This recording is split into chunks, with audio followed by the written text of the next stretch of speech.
기도를 가르쳐 주셨습니다. 내가 떠날 텐데 내가 성령으로 다시 너희들 가운데 올 거다. 근데 너희들 성령으로 함께하는 것과 함께 그리고 너희들 그 안에서 기도해라. 그게 예수님 마지막 메시지의 모든 핵심이었습니다. 여러분들은 기도를 어떻게 생각하십니까? 나는 기도를 왜 해야 되겠다. 기도는 이것인데 나는 기도 이것 때문에 해야 된다. 여러분, 그렇게 말하는 걸 여러분들의 신학이라고 말하는 것입니다. 나는 기도하니까 복 받아서 해야 되겠다. 그게 그 사람의 기도 신학이라고 말하는 거예요. 내가 왜 기도를 해야 되겠다라고 하는 성경의 근거와 여러 가지 근거에 의한 나의 정립되어진 이유, 근거, 그걸 기도 신학이라고 말하는데 우리는 정확하게 두 가지를 알아야 되겠습니다. 정확하게 우리는 두 가지를 잡아야 되겠습니다. 첫 번째, 지난번에 말씀드린 것처럼 기도는 우리가 주님 안에 거하고 그리고 하나님의 친백성, 하나님과 가까운 백성, 하나님이 가장 사랑하시는 내가 너를 안다, 내가 너 이름을 안다라고 하는 1대1로 아는 친백성이 되는 놀라운 교제 행위예요. 제가 기도를 왜 행위라고 말했느냐, 아시다시피 이 기도를 통해서만 하나님과 가까워질 수 있는 것입니다.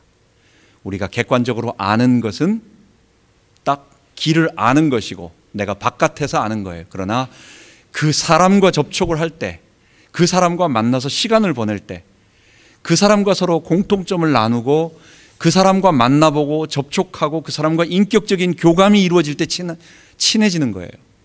하나님과 사귐이라고 하는 것은 우리가 주님과 기도할 때입니다. 그래서 예수님이 마지막에 말씀하신 것처럼 주님 안에 있으면서 주님과 연합되어서 그 다음에는 예수님을 통해서 우리가 다시 하나님의 백성으로서 하나님과 교제해야 돼요. 우리가 왜 기도해야 되느냐? 그것 때문에 그렇습니다. 두 번째, 기도는 내가 십자가에 죽고 예수님이 나의 주되심을 선언하는 행위입니다. 여러분, 우리는 십자가에 못 박혀야 하고 그리고 우리는 예수님이 내 안에 주인으로 사셔서 일어나야 된다라고 하는 걸 다 알고 있어요. 우리는 너무도 많이 성경 공부를 통해서 배웠고 저도 수도 없이 강조하고 또 계속해서 많은 말씀들을 통해서 계속 나갑니다. 그런데 여러분, 내가 그럼 어떻게 하면 십자가에 못 박힐까? 내가 어떻게 하면 예수의 주되심을 고백할까? 여러분, 그게 기도라는 거예요. 내가 살아가면서 어떤 문제를 만날 때든지 아니면 내가 어떤 나 자신에 대한 어떤 뭔가를 결정해야 된다라든지 이런 여러 가지 일들이 있을 때, 크게는 내가 어떤 뭔가를 해야 할 때에 있어서의 주도권, 그런 일이 아닐 때 평상시에도 마찬가지예요. 내 주도권을 주님께 이양시키고 그분이 나의 주님이라고 하는 것을 계속 아뢰드리고 그분을 내 마음 보좌에 앉혀서 그분이 통치하시도록 내가 그분 앞에 무릎 꿇는 행위가 뭐냐? 그게 기도예요. 우리는 그러기를 원해요. 우리는 늘 그 일을 우리의 구원이 이루어지는 일이고 그것 해야 된다라고 알고 있지만 내 마음의 보좌에 어떻게 주님이 나를 통치하실 거냐라고 물어본다면 아직 기도까지, 그게 기도다. 그러니까 기도한 것만 내가 내 마음의 보좌를 그분에게 내어드리고 그분이 나를 통치하는 거다라고 하는 1대1 등식이 이루어져야 여러분, 그게 제대로 기도를 하는 것입니다. 여러분, 잊지 마세요. 이 두 가지. 기도는 이것 때문에 우리 하는 겁니다. 기도는 오해하면 사람들이 기도하면 응답받고 응답받으면 하나님이 살아계신 것이 체험되어지고 그때 우리의 믿음이 더 깊어지고 또 그때 더 교회에 헌신하게 되고 그때 더 전도하게 되고 어쨌든 응답받으면 하나님 살아계신 것 체험하게 되고 더 믿음이 좋아진다. 이 차원으로 말하는 게 아니에요. 대부분은 그렇게 생각을 합니다. 여러분, 당연히 기도 응답받으면 하나님 살아계신 것 믿어지니까 좋죠. 그러나 그건 부수적인 얘기예요. 더 중요한 본질이 뭐냐? 오늘 두 가지입니다. 그래서 기도 신학이라고 말하는 겁니다. 이게 성경이 말하는 것, 이것 외에 다른 것을 생각하지 마세요. 예수님이 내 안에 거하고 주님 안에 기도함으로 하나님의 친백성이 되라고 말씀하셨어요. 그게 기도예요. 너희가 내 안에 내 말이 너희 안에 거하면 무엇이든지 원하는 대로 구하라. 그리하면 이루리라. 두 번째, 우리가 십자가에 못 박히고 예수님이 내 안에서 주님으로 사셔서 나를 통치하시기를 너무도 원하고 이게 구원이라는 걸 알고 있는데 이게 진짜 내게 이루어지는 일은 그 일이에요. 기도하는 거예요. 어떤 문제를 만나면 이거에 대한 주도권은 주님입니다. 주님이 해결해 주세요. 이건 뻔해. 이건 내가 이렇게 하면 하나님 될 것 같아요. 라고 해도 주님이 이거 이렇게 하는 거 맞아요? 내가 일 다 저지르고 나서 이거 주님 뒤처리해 주세요가 아니라 이거 주님이 해주세요. 이건 주님이 이렇게 해주세요라고 내가 주님께 내어 맡기는 행위, 그게 내가 십자가에 못 박히고 예수님이 내 안에 주인으로 사시는 거예요. 그게 구원이에요. 그게 하나님 백성이에요. 그래서 우리가 기도 신학이라고 표현하는 것, 이 모든 것이 어디에 들어있느냐? 이거는 그냥 제가 하는 말이 아니라 예수님이 제자들에게 기도를 가르칠 때 그 주님 가르치신 기도에 명확하게 담겨져 있는 것입니다. 그래서 포도나무 비유와 마지막 기도를 말씀하시는 거나 예수님이 사역하시면서 제자들에게 산상에서 마태복음 5장, 6장, 7장의 산상에서 제자들에게 가르쳤던 그 말씀 모든 것이 하나로 연결돼요. 그게 뭐냐? 우리는 하나님의 백성으로 하나님의 통치를 받는 이 땅의 하나님의 백성이 되기를 원합니다. 그거 기도하라는 것입니다. 오늘 주님이 가르친 기도의 핵심은 첫 번째에 다 나와 있습니다. 하나님, 우리 아버지가 되세요. 하나님, 우리 아버지. 근데 그분은 너무너무 거룩하셔서 내가 감히 근접할 수 없는 너무 존귀하신 분. 우리 같은 죄인이 주님 앞에 나아가면 화염검에 불에 타서 죽을 수밖에 없는 그 거룩하신, 엄유하신, 너무 좋으신 분인데 우리가 감히 만만하게 볼 수 없는, 이 사람은 너무 좋은 사람인데 바보 같아가지고 내가 이렇게 하거나 저렇게 하면 그거 다 속아가지고 내가 마음대로 조종할 수 있는 이런 만만한 사람이 아니라 너무도 엄청나게 대단하신 분인데 그분이 나에게 너무 큰 사랑을 베푸시는 분, 그분이 우리 하나님 아버지, 거룩하신 분이에요. 근데 그분이 우리에게 기도하기를 원하는 것은 뭐냐? 그분의 뜻이 이 땅에 이루어지는 것입니다. 그게 하나님의 나라예요.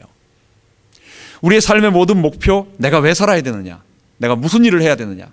그리고 나는 신앙의 가장 큰 고울과 목표와 내 삶의 모든 것은 뭐냐? 예수님이 가르친 기도 전반부에 다 나와 있어요. 이거 구하라는 거예요.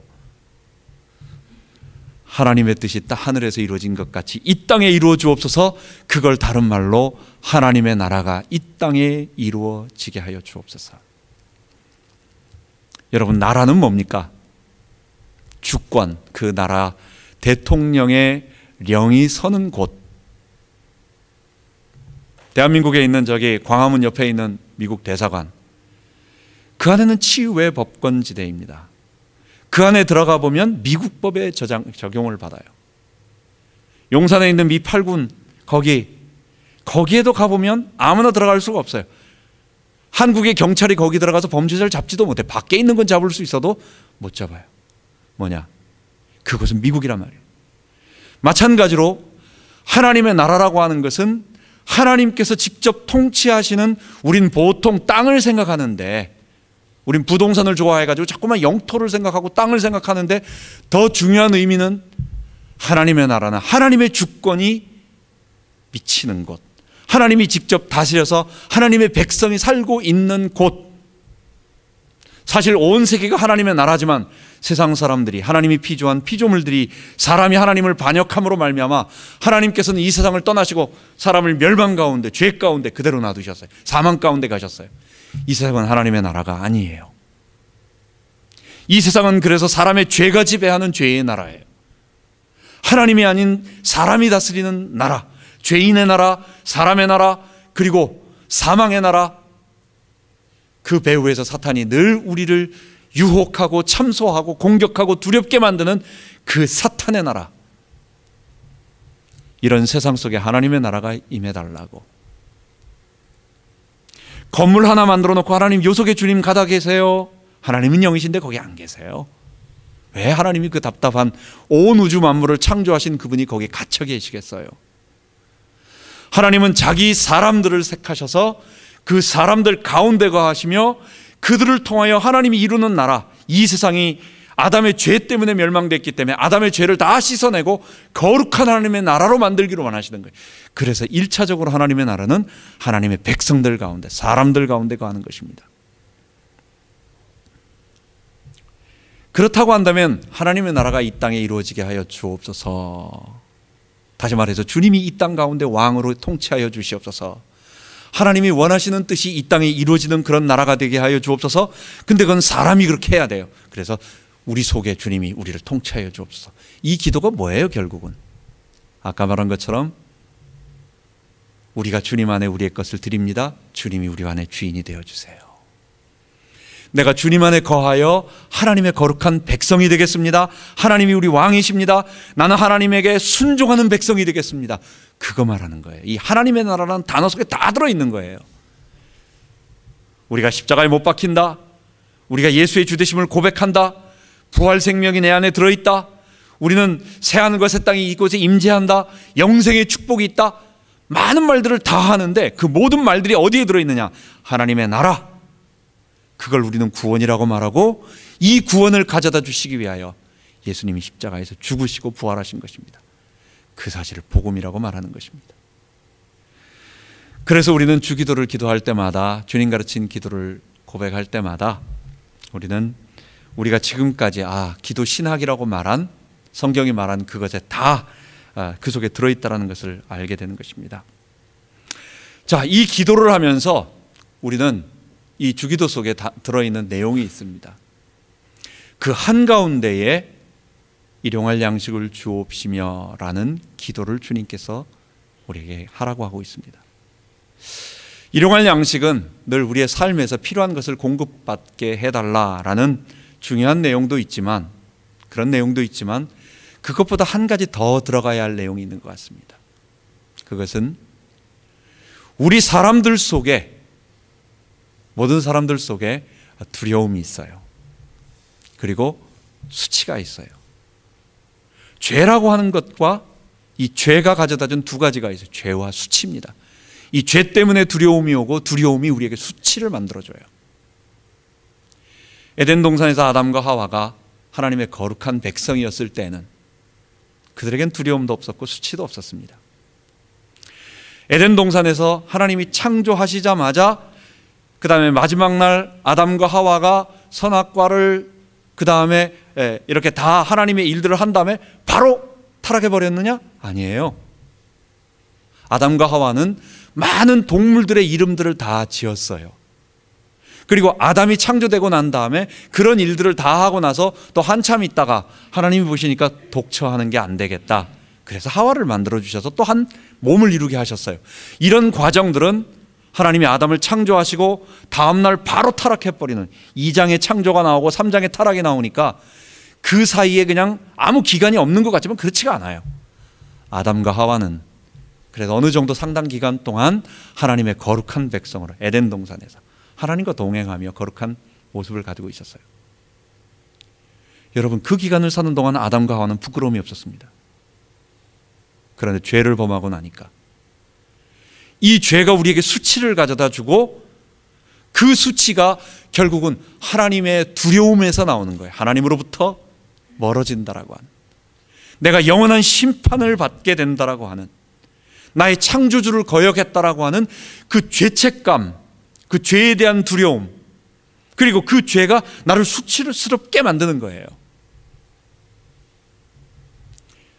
에덴 동산에서 아담과 하와 둘밖에 없는데, 부부인데, 다른 사람도 아무도 없는데 옷을 벗었음을 부끄러워하며, 그게 의의 옷이 벗겨지고 나니까, 그에게 있는 의의 옷이 벗겨지고 나니까 그 죄가 가져다주는 그 수치감이 그의 속에서 그로 하여금 두려워서 하나님이 아담아 내가 어디 있느냐 물을 때에,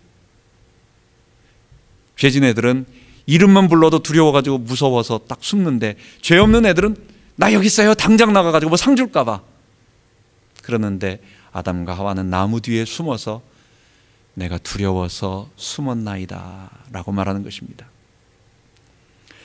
다시 말하지만 죄로 인한 수치와 죄로 인한 두려움은 하나님 하나님의 말씀에 대한 거역에 대한 두려움이었어요. 그리고 그건 결국 우리를 어디로 가져가는 겁니까?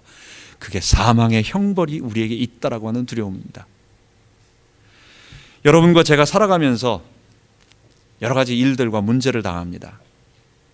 근데 아픔도 상처도 당하고 사고도 당하고 여러 가지 어려운 일들을 많이 당해요. 그 어려운 일들을 당할 때 우리가 놀라는 게 뭡니까? 결국은 그게 나를 고통스럽게 만들고 더 심각하게 나간다면 결국은 내 목숨을 두렵게 만드는 거예요. 결국은 죽음에 대한, 내가 지금 살아있는데 하나님이 한시적으로 구원을 얻게 하기 위해서, 하나님의 나라를 이 땅에 이루기 위해서 멸망 가운데 있는 자를 구원하시기 위하여 이 생명을 한시적으로 우리에게 주셨는데, 이 생명을 잊어버리면 나는 영원한 저 죄의 심판인 영영이 타오르는 불에 들어갈 거라고 하는 우리 본능 속에 하나님을 심판주로 만날 것에 대한 두려움이 있는 거예요. 이 두려움, 그 사망, 우리가 두려워하는 모든 원인들, 문제들, 사건들, 그것은 문제와 사건이 결국은 우리로 하여금 사망과 직면하게 만들고, 사람들은 내가 죽으면 어떡하나, 아이고 깜짝이야, 죽을 뻔했네, 다 죽는다라고 하는 거기에 두려워하지만 그 죽음에 대한 본질은 뭐냐? 그게 하나님, 심판주 하나님을 만날 것에 대한 내 본능 속에 들어있는 죄의 죄책감인 것입니다. 모든 사람 속에 있는 이 두려움을 사탄은 이용해요. 물론 사탄이 우리를 갖다가 어떻게 만들어서 저 지옥에 가가지고 사탄이 염라대왕으로 딱 앉아가지고 나쁜 짓 한 사람들을 다 불러내가지고 너는 요거 잘못했지, 넌 저거 잘못했지 해가지고 계속 매 때리고 혼내는 그런 심판의 왕이 아니에요. 사탄은 뭐냐? 자기도 함께 지옥에서 멸망받을 이 모든 죄악의 근원이었고 시작이었고 원인자였고 그리고 유혹자였어요. 그러니까 가장 큰 범죄를, 형벌을 받을 죄인이에요. 불교에서 말하는 것처럼 지옥을 다스리고 관장하는, 하나님은 하늘에서 통치하시고 사탄은 지옥에서 통치하고 있는 그런 왕이 아니란 말이에요. 이 사탄은 우리에게 두려움을 줍니다. 너 이렇게 하면 혼난다, 너 이렇게 하면 죽어, 너 이렇게 하면 멸망할 거야. 사탄은 어떤 문제만 오면 우리에게 자꾸만 두려움을 주고 죄책감을 주고 자꾸만 어려움을 줘서 결국 그러면 그거를 갖다가 그렇게 됐구나, 나 회개해야지, 이런 마음이 안 들고, 사탄이 주는 죄책감과 두려움은 우리로 하여금 그럼 나 어떻게 해야 되지? 어떻게 하면 살게 되지? 라고 해서 사탄의 발을 붙잡게 만드는 거예요. 그 사탄이 주는 두려움이라고 하는 건 그거예요. 우리가 사울 얘기할 때에 마지막에 사울 왕이 마지막 다 하나님의 잘못을 해가지고 블레셋과의 전투에서 마지막 죽음에 몰렸습니다. 그때에 사울이 이제는 죽음 앞에 갔을 때 마지막으로 엔돌이라고 하는 곳에 신접한 여인이 하나 있었어요. 무당이 하나 있었어요. 무당에게 갔더니 가서 물어봅니다. 이 싸움이 어떻게 될 거냐. 무당이 딱 보더니 땅에서 올라오는 사무엘을 바로 보여준 게 아니에요. 사무엘을 여기다 데려다 주고 사무엘과 그 다음에 사울 왕과 서로 대화한 게 아니라 아무것도 안 보여요. 사울 왕은 내가 귀신 들려가지고 내가 그 사무엘 흉내를 내면서 내가 본 거예요. 거짓말이에요. 그래서 근데 이 사람은 맞는 말을 했어요. 물론 사무엘이 올라왔다는 건 틀린 말이지만 맞는 말을 한 건 뭐냐? 사울, 당신 죽는다. 아니, 죽으러 간 겁니까? 거기에 사울 왕이 그거 몰라서 간 거예요? 내가 어떻게 하면 살 길이 있는가? 내가 어떻게 하면 하나님께 회개하고 내가 구원받고 우리 이스라엘을 살릴 수 있는 길이 있는가? 내가 이스라엘 왕으로서 이 나라를 책임졌는데 그래도 좋았는데 하나님 다시 회개하게 해주십시오. 그게 하나님의 영이었다면 이제라도 회개하고 돌아와라. 분명히 그에게 살 길로, 너 내일 정말 죽지만 그러나 삼손처럼 너가 내일 죽을 수는 있지만 그러나 모든 것을 회복한다라고 하는 다 구원의 길을 알려줬을 거예요. 근데 거기서요, 딱 너 죽는다. 사울이 완전히 거기서 탁 끝나는 거예요. 우리에게 죽음을 얘기하고 우리에게 두려움을 주고, 그래서 사람들은 어떻게든지 살아보려고 그럼 어떻게 해야 되지? 라고 하는 방법론에 붙잡게 만드는 두려움. 이게 사탄이 우리들을 지배하는 그것입니다. 근신하라 깨어라 너희 대적 마귀 우는 사자처럼 삼킬 자를 찾아 두루 다니나니. 사자가 온 세상을 두루 다니면서 삼킬 자를 찾아서 으르렁거리고 다니고 있다는 거예요. 그러니까 약한 자들에게는 사자가 달려들듯이 으르렁거리고 달리는데 안 무서운 사람이 어디 있어요? 이런 두려움으로 만든단 말이에요. 그러니까 5장 8절에 보면 베드로는 너희 염려를 다 주께 맡겨버리라 이는 저가 너희를 권고하심이라 라고, 우리가 염려하지 말아야 할 것은 우리가 염려를 통해서 사탄이 우리에게 우는 사자처럼 들어와서 우리를 공격한다는 거예요. 미래에 대한 염려가 많이 있습니다. 염려스럽지 않은 사람이 어디 있어요? 다 염려 있어요. 남들보다 조금 덜 염려스러운 것 같지만 우리의 평생은 우리가 가지고 있는 것으로는 안 되는 일이 너무 많기 때문에, 지난번에 말했지만 애들이 캐시를 한 1불짜리를 갖다가 10,000불만 가지고 있어 보시죠. 큰 돈입니다. 그게 부모 집에서 부모님이 그에게 먹을 것 주고 입을 것 주고 모든 걸 다 해줄 때 10,000불이 큰 돈이지, 그 돈을 가지고 자기 혼자 산다고 생각을 해보세요. 그거 얼마 못 쓰는 돈이에요. 그게 한 달, 2달 갑니까? 그게? 우리 인생이 많은 재능이 있는 것 같고 능력이 있는 것 같고 대단한 것 같지만, 하나님을 떠난 인생은 우리가 통장에 10만 불이 있고 100만 불이 있어도요 1000만 불로도 못 막는 일이 생기는 거예요. 여러분, 그게 그런 게 아니에요. 이런 두려움이 우리에게 사탄이 계속해서 너 내일 이러면 어떡하지? 너 이런 일이 생길 거야. 그래서 어떤 일이 생기면 자꾸만 우리에게는 부정적인 생각, 부정적인 공상과 염려와 지레 짐작과 두려움을 우리에게 줌으로 말미암아 우리가 완전히 실패하도록, 이 말은 뭐냐? 하나님이 안 보이도록 만든다는 거예요. 지난번에 말했습니다. 여러분, 우리가 높은 계곡에 우리가 100m를 갖다가 땅에다가 줄을 갖다가 한 5m 정도, 뭐 한 2, 3m 자동차 라인 정도 그려 넣습니다. 100m 달리기라고 하면 다 뛰어요. 여러분, 우리 육상 선수의 코스가 어때요? 그거 좁은 코스예요. 얼마 안 가요. 사람 한 사람 뛰게 돼 있어요. 거기를 전속력으로 달려갑니다. 근데요, 이게 한 100m쯤 있는 구름다리인데 계곡과 계곡을 그 정도 되는 한 2배 정도, 자동차 라인 2배 정도보다 2배 정도 된다는 라인으로 딱 그려놓고 옆에 난간 없고 달려가라고 하십시오. 여러분, 못 달려갑니다. 사람 거기에 벌벌벌 떨면서 기어갑니다. 기어가야 뭐냐? 우리가 떨어지면 어떡하나 하는 두려움. 자기는 땅에서는 그 조그만한 것도 한 발 딛지도 않고 온 힘을 다해서 달려갈 수 있었는데, 그게 100m, 200m 이상 되는 높은 계곡을 고만한 다리로 연결해 놓으면 전혀 걷지도 못하고 엎드려서 기어갈 겁니다. 아마. 두려움. 우리에게 주는 이 두려움, 사탄이 주는 두려움, 내일에 대한 염려,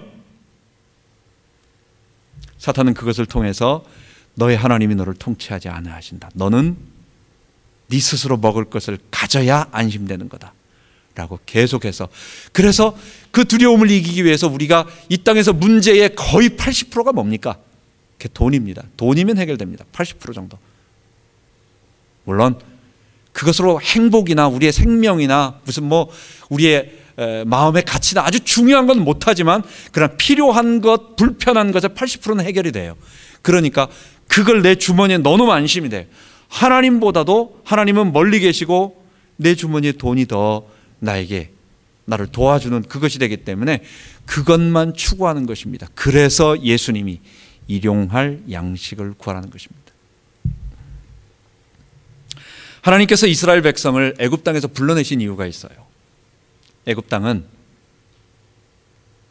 너무너무 좋은 땅입니다. 농사짓기 딱 좋은 땅.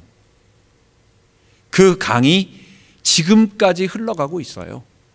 그래서 주변에는 사막, 아프리카의 사막이지만 그 강 주변에는 물이 아주 그냥 언제든지 끌어낼 수 있기 때문에 먹는 문제, 농사 짓는 거나 이런 거나 하나 문제가 없는 곳입니다. 하나님이 무엇 때문에 거기서 끄집어내 가지고 가나안 땅에 오라 하셨을까요? 여러분, 지금 현재는 뭐 4차 혁명 시대라고 말을 해요. 산업혁명이라고 말합니다. 우리 바로 전에는 3차 혁명이라고 해가지고 산업혁명, 3차 산업혁명. 그 혁명은 뭡니까? 뭐 디지털 혁명이라고 하죠. 엄청난 일이죠. 그 전에는 뭐예요? 산업혁명 1차, 2차. 1차 산업혁명은 다들 막 그 증기, 석탄하고 증기 이걸로 터빈을 돌려서 엔진을 만들어내서 물건을 생산해내는, 그래서 공산품이 막 쏟아져 나오는. 옛날에는 사람들이 옷을 갖다가 일일이 손으로 만들었으니까 돈 있는 사람들만 그 옷 입고 없는 사람들은 누더기 입고 다녔는데, 공장에서 기계를 돌리니까 방적기가 만들어져 가지고 그냥 옷이 대량으로 쏟아져 가지고 가난한 사람까지 다 입을 수 있는, 옷 가격이 싸지고, 이게 조금 더 발전돼 가지고 석유하고 전기가 나와 가지고 석탄 떼면서 물 증기 터빈 돌리는 것보다 훨씬 발전하게 됐어요.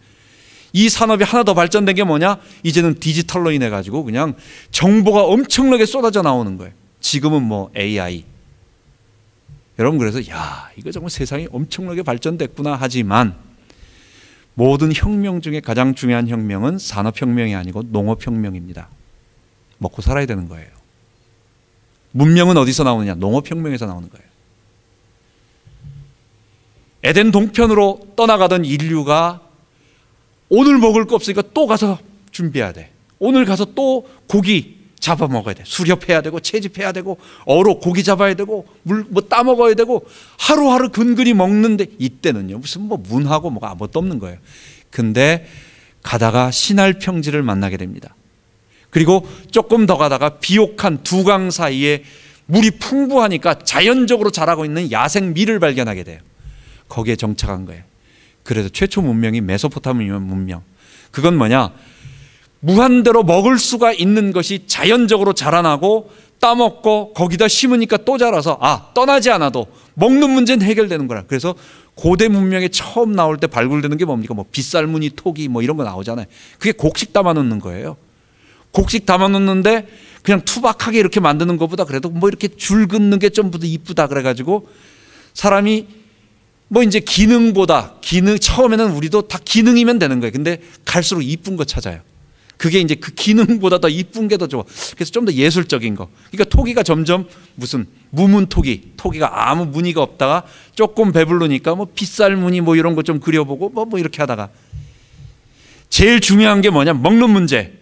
먹는 문제가 해결되면 사람들은 죄의 깊은 소욕으로 점점 타락하게 됩니다. 하나님 안 보여요. 아니, 내 먹을 게 풍족한데 내 죄의 본성이 나에게 요구하는 게 있는데, 그러니까 문화가 발전된다? 문화가 뭡니까? 요즘 문화가 뭡니까? 이렇게 자꾸만 벗는 게 문화예요. 자꾸만 점점 사람들에게 자극적이고 고상한 하나님 찬양하는 문화보다도 사람이 주인 되고 사람을 어떻게든지 더 즐겁게 만들고 우리가 더 재밌게 만드는 그쪽으로 가는 문화. 하나님은 아브라함이 거기 있으면 하나님의 위대한 믿음의 사람이니까 너 거기서도 된다. 안 돼. 너 죄의 본성은 그런 게 아니야. 너 하나님의 백성으로 살려면 너가 전심을 다하여 하나님 바라봐야 돼. 그러려고 한다면 어느 정도 기간이 필요해야 돼요. 아브라함도 25년이 필요했어요. 이삭도 20년, 요셉도, 야곱도 하란으로 돌아올 때까지 20년, 야곱도 13년, 다윗 왕도 13년 이상의 긴 세월을 그가 분명히 하나님의 언약을 붙잡고 하나님의 백성이고 하나님의 축복을 직접 받은 사람임에도 불구하고 아직도 수십 년간 살아왔던 죄의 본성, 그리고 아담적인 죄의 본성이 하나님 없이도 나 먹을 것만 있으면 괜찮아요 라고 하는 게 뿌리 속에 남아있는 거예요. 그러니까 하나님 한번 바라보라고. 이게 하나님이 잔인하게 훈련시키는 게 아닙니다. 그게 살 길입니다. 여러분과 저도 똑같아요. 우리가요, 문제가 없고 풍요로우면요, 죄야 안 하고 주여 이렇게 합니다.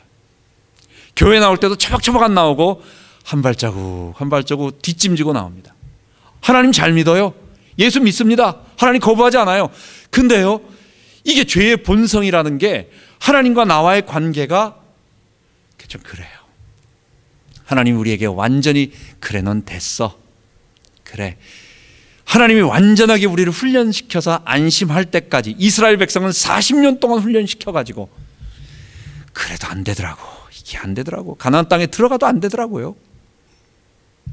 날마다 하나님 바라보면서 하나님이 내 삶의 주인이십니다. 하나님이 내 삶의 통치권자십니다. 내 주머니에 많은 것이 나를 낮게 만들지 않습니다. 나를 안전하게 만들지 않습니다. 입으론 고백하는데 이게 기도를 통해서 완전하게 내어드리지 않으면 이게 안 되는 거예요. 이게 하나님은 하나님만 의지하도록 만드는 것, 그것을 위해서 가나안 땅으로, 그래서 매일매일 하나님을 의지하며 두려움 없이 살아가도록 하나님은 우리를 그렇게 바꾸기를 원하시는 것입니다. 여러분, 두 배가 있어요. 하나는 돛담배입니다. 돛을 달아서 범선이죠. 옛날 배들은 다 그랬죠. 바람이 있어야 가는 배입니다. 또 하나의 배가 있어요. 엔진이 달려 있습니다. 그래서 시동 걸면 내가 키를 조작해서 갈 수 있는 배가 있습니다. 여러분, 어떤 걸 원하세요? 바람이 불 때까지 기다리다가 바람이 불면 겨우 가는 배를 원하십니까? 아니면 타자마자 내가 시동을 걸어서 내가 마음대로 운전하는 배를 원하십니까?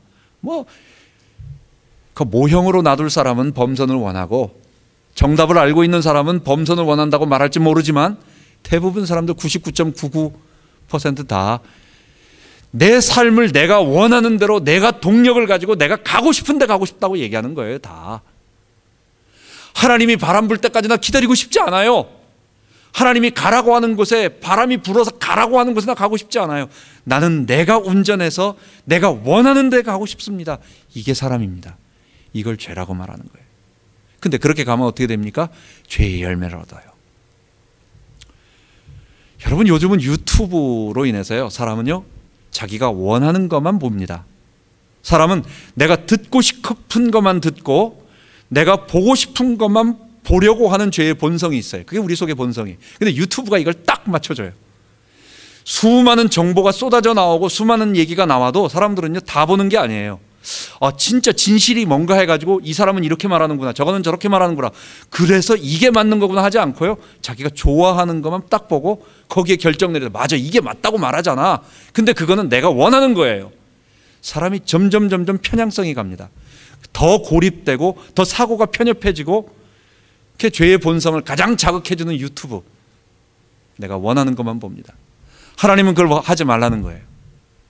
하나님은 우리가 날마다 주님께 물어보고 주님이 인도하고 주님이 원하시는 삶을 살아갈 수 있도록 거기에 순종하며 가라는 거예요. 그게 일용할 양식은 내게 있는 게 아니라 하나님께 있습니다. 두려워하지 말고 나가라는 것입니다. 두려움이 우리 속에 죄 가운데 빠지게 만들고, 그래서 그것이 시험에 들게 만들고, 그래서 우리를 결국은 악한 일에 빠지게 됩니다. 악은 뭐냐? 악이라고 하는 것이 하늘에 떠다니는 게 아니에요. 악이 분명히 존재합니다. 그 악이라고 하는 것은 결국은 물론 자연재해 같은 것도 그게 선이 아니죠. 그것 때문에 사람이 어려움을 당하고 죽음이 있고 이러면 이건 선이 아니죠. 그러나 그거는 인간의 죄 때문에, 아담의 원죄 때문에 이 세상이 그렇게 된 것이고, 진짜 악이라고 하는 것은 사람의 죄 때문에 온, 그래서 죄와 악은 붙어가는 거예요. 죄악이에요. 사람에 의해서 저질러지는 악, 이것 때문에 고통이 오는 거예요. 하나님이 만드시는 것은 아름다웠습니다. 하나님이 보시기에 좋았습니다. 그게 선이었습니다. 그게 거룩한 것이었습니다. 그게 정말 보기에 딱 맞는 것이었습니다. 사람들이 고기를 잡을 때 큰 놈을 잡으면 미국 사람들은 뷰티풀 하더라고. 빅하고 이런 소리 안 하고, 고기를 이따만한 거 잡았는데 그것도 뷰티풀 하다고 그래요. 우린 사람이 예쁜 것만 뷰티풀한 줄 알았더니, 골프를 딱 쳤는데 이게 아주 제대로 맞아가지고 아주 포물선을 그리면서 원안에 딱 들어가면 잘 쳤다, 그것도 있지만은 뷰티풀 그래요. 하나님이 원하시는 그 아름다운 가장 그 목표에 딱 맞아가는 것을 선하다고 말하고, 이것을 토부라고 말하고, 이것을 아름답다라고, 보시기에 좋았다라고 말하는 것, 그걸 선입니다. 그런데 그것에 빗나간 것, 사람이 자기 마음대로 치고, 그래서 마음대로 가버리고 마음대로 삐뚤어진 그 모든 것이 악이에요. 이 모든 것이 어디서 왔느냐? 결국 우리가 살아가면서 하나님 나라에 우리가 맞춰 살아야 되는데, 먹는 문제에 대한 두려움, 내일에 대한 두려움, 결국은 하나님 없이 내가 주인 돼서 살아야 하고 내 문제는 내가 처리해야 되는데 그 능력이 내 능력 바깥이라는 것을 알기 때문에, 그리고 맨 마지막에 그 두려움의 맨 마지막에는 죽음에 대한, 심판에 대한 하나님이 주신 이 본능적인 두려움이 우리로 하여금 먹을 것에 대해서 집착하게 만들고 돈에 대해서 집착하게 만들고 그것이 우리로 시험에 들게 만들고. 시험이 뭐냐? 시험은 우리 예수님께서 어린아이 하나가 실족하여 넘어지면 그 넘어지게 한 사람은 목에다가 연자맷돌, 엄청난 소가 이렇게 끄는 돌 달아가지고 바위 속에 빠뜨리는 것보다 더 심한 벌을 받을 것이다. 실족하여 넘어지는 것을 갖다가 시험이라고 말하는 겁니다. 그 시험이 뭐냐? 그게 헬라어로 스캔달리온이에요. 스캔들이에요. 우리 스캔들 하면 대부분 사람들의, 보통 사람들의 제일 많이 걸린 한 90%가 남녀 문제예요. 그래서 스캔들 하면 이거 뭐 썸씽 뭐 불륜 관계가 뭐가 있었나 보다 이렇게 생각하지만 그거는 사람들이 제일 많이 걸리는 거고, 스캔들이라고 하는 원어의 의미는 뭐냐? 걸려 넘어지게 하는 것. 우리가 먹는 문제에 빠져가지고 하나님이 안 보이면 내가 물질을 내 주인으로 섬기면서 거기에 빠져가지고 하나님 없이 내가 그것을 자꾸 가지게 돼요. 거기에 집착하게 돼요. 그리고 그것이 없으면 어떻게 하느냐라고 하는 것에 대한 두려움이 있어요. 그래가지고 하나님이 나와 함께 하신다는 사실을 잊어버리고 하나님의 백성임에도 불구하고 넘어져서 실족하게 되고, 그리고 하나님이 아닌 악에 빠지게 되는 것입니다. 악의 열매, 죄와 사망의 열매가 우리에게 오는 것입니다. 우리 잊지 맙시다. 우리가 하나님의 백성이라는 걸 잊지 맙시다. 하나님이 우리를 통치하신다는 사실을 잊지 맙시다. 내일 일을 염려하지 말라. 한날의 괴로움은 그날의 족하니라. 예수님이 말씀하셨는데, 한날의 괴로움 그날의 족하니까 내일 일 염려하지 말라라고 하는 말은 무대책, 무개념, 뭐 우리 내일 렌트비를 내야 되는데 오늘 이거 돈 다 써버리지 뭐 아무 생각 없이 오늘 즐기라는 말이라는 게 아니라는 거예요. 이 말의 핵심은 뭐예요? 두 주인이 아니라는 거예요. 두 주인. 너 재물이 있고 하나님이 있는데 재물을 주인으로 섬기면서 그거 없을 때 두려워하지 말라는 거예요. 하나님이 너희 주인이라는 거예요. 하나님을 섬기면 재물은 우리의 주인이 아닙니다. 그러나 재물 섬기면 하나님이 우리의 주인이 아니에요. 사람은 결단코 재물과 하나님을 섬길 수 없어요. 그런데 재물이 없으면 재물을 주인으로 섬기는 사람은 두려워해요. 여러분, 물질 없어도요, 하나님 살게 하세요. 물질 없으면 좀 불편한 거 있습니다. 삶을 긴축해가지고 최대한도로 간당하게 살게 돼요. 불편해요. 많이 불편해요. 내일 어떡하지라고 하는 걱정이 안 들면 좋겠는데 이게 생겨요. 그리고 막상 그것이 없었을 때 내가 좀 어려워지고 좀 구차해지고 불편해지는 많은 부분들이 있어요. 그러나 그게 내 생명을 끌고 가진 않아요. 여러분, 분명한 것입니다. 오히려 그때 하나님을 더 사모하게 되고 오히려 더 주님을 의지하게 돼요. 내일 일을 염려하지 말라는 얘기는 하나님이 너희 주인이시니까 그분께 내어 맡기고 그분의 통치 속으로 들어가서 그분이 너를 다스리도록 십자가 부활에 동참하고, 근데요, 이게 그냥 우리 정신적인 승리라고 말하고 이렇게 될 거다라고 괜히 막 이렇게 자기 만족하는 합리화가 아니라 하나님이 실제로 도와주세요. 우리의 삶, 하나님의 백성들을 이끌어온 여러분들의 삶, 아무것도 없어도 주께서 먹을 것, 입을 것 풍족하게, 어떨 땐 풍족하지 않지만 그러나 주님이 다 먹이시고 입히시는 축복을 주시는 것입니다. 바울의 고백처럼 내가 비천에 처할 줄도 알고 풍부에 처할 줄도 알고, 우리 다 마찬가지예요. 있으면 그거 가지고 타락하지 않아요. 다 시험을 통과한 자들, 우리가 큰 하나님의 그 일용할 양식을 구하는 자들은요, 있으면 그것을 통해서 다른 사람을 도와주기도 하고 사람을 살리기도 하고, 없으면 그것 때문에 내가 고통스러워서 막 하나님을 원망하지도 않아요. 그럼 또 그렇게 빈부에 처할 줄도 알고. 하나님의 우리 하나님, 사람이 감당할 시험 밖에는 너희에게 당한 것이 없나니 오직 하나님은 미쁘사 감당치 못할 시험 당함을 허락지 아니하시고 피할 길을 내사 우리에게 능히 감당하게 하셨다. 여러분, 우리 하나님이 좋으신 분이고 우리 아버지가 되세요. 우리는 하나님과 언약적으로 맺어져 있어요. 다음 시간에는 하나님이 우리와 언약적으로 맺어져 있다는 말이 무언가라는 것을 성전을 통해서 또 한번 볼 겁니다. 우리가 이 하나님이 우리를 정말 딱 하나로 묶으셨다라고 하는 그것과 함께 광야길, 뭐 없으면 없는 대로, 또 있으면 있는 대로, 우리가 70년이라고 하는, 또는 대체로 인생이 70이요 간간하면 80이라고 말했습니다. 80이라고 하는 기간을 우리가 잠깐 지나가는 다리를 건너갑니다. 그 기간 동안 하나님이 우리와 함께 하시는 것, 영원한 것이 무엇인가 바라보고 주님이 주시는 물질 주시면 하나님 나라를 위해 사용하고, 많은 사람들 구원의 길로 인도하게 만들고, 없을 때 또 뭐 주님 주실 때까지 기뻐하면서 주님 신뢰하고 계속 나가는 귀한 우리 모두 되기 바랍니다. 기도하겠습니다. 하나님 아버지, 우리가 지난 시간에 예수님 안에서 기도하는 것 말씀 배웠는데, 그게 구체적으로 하나님 나라 기도였고, 그 하나님 나라 기도의 핵심적인 부분이 결국은 오늘 일용할 양식, 두려움을 이기는 하나님 그 훈련이었습니다. 아버지 하나님, 우리 일생 살아가는 동안 내 주권을 주님께 계속 이양해 드리며 주님이 나의 통치자가 되심을 고백하며 우리가 살아갈 수 있도록 인도하여 주옵소서. 사탄이 우리에게 두려움을 주므로 우리가 하나님을 잊어버리지 않도록, 그래서 두려움에 잡히지 않도록 인도하여 주옵소서. 우리 주 예수 그리스도 이름으로 기도하옵나이다. 아멘.